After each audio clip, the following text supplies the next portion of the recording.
This show is brought to you by Odlums and Board Bia.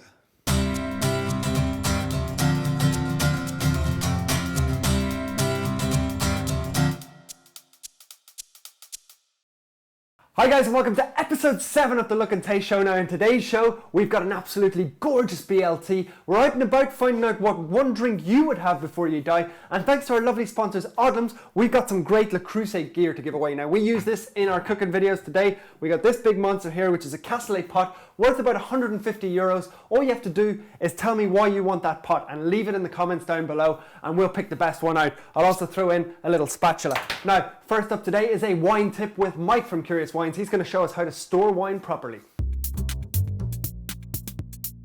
So storing wine, a lot of people say to me, don't like opening a bottle at the start of the week, feel they've got to drink it all, can't just take a glass and leave it.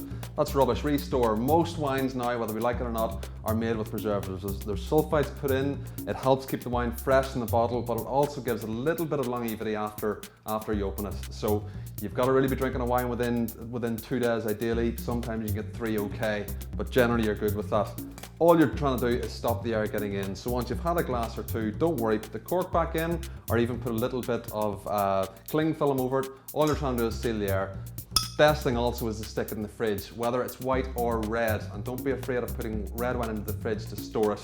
It will slow down the aging process. It will keep it a little bit fresher. Obviously just the next day you've got to remember to take it out and let it cut to room temperature again before you drink it. And we might have a glass of that later.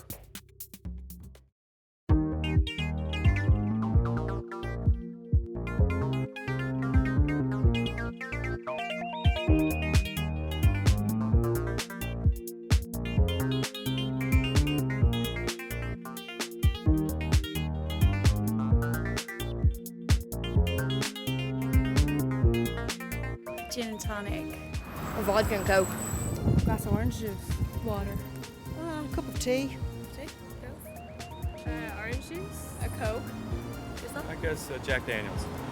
I really don't know. So long as it was alcoholic, it would do me fine. Massive Jaeger bomb. Thank you. Yourself? Last drink. Guinness. Pint of Budweiser. Remy Mart. No, it's milk. Milk? Yeah, strawberry milk. Yeah.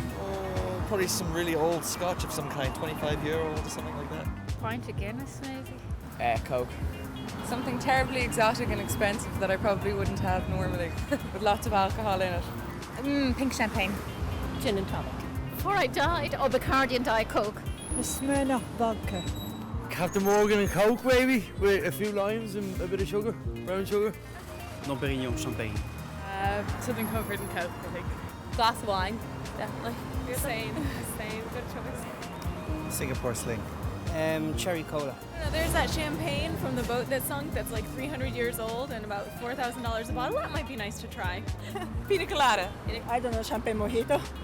It all depends on how much I thought about those that were left behind. If I was worried about the corpse causing a problem, I'd drink a glass of water. Other than that, I'd have a Guinness.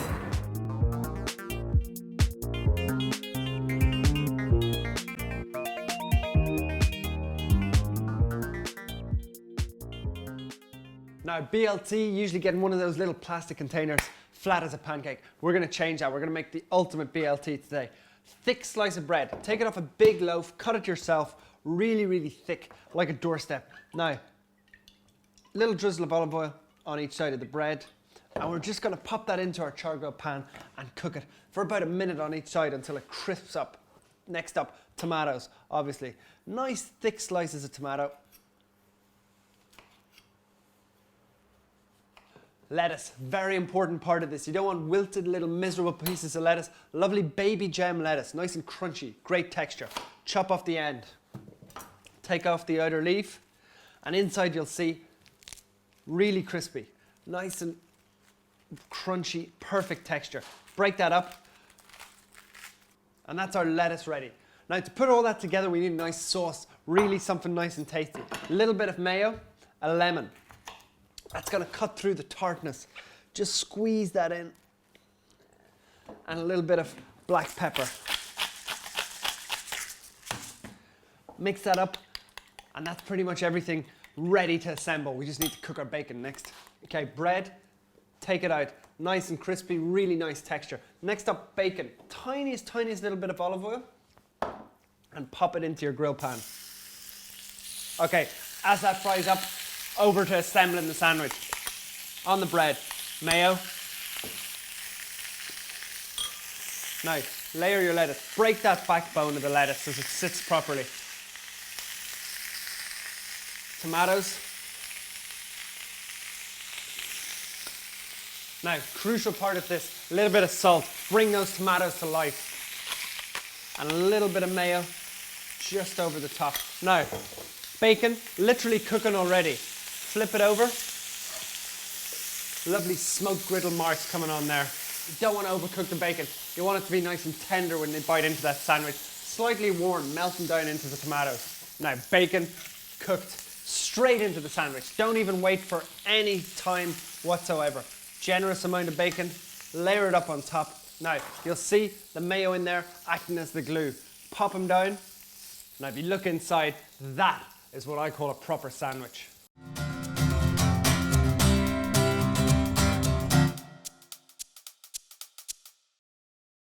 This show is brought to you by Odlums and Board Bia.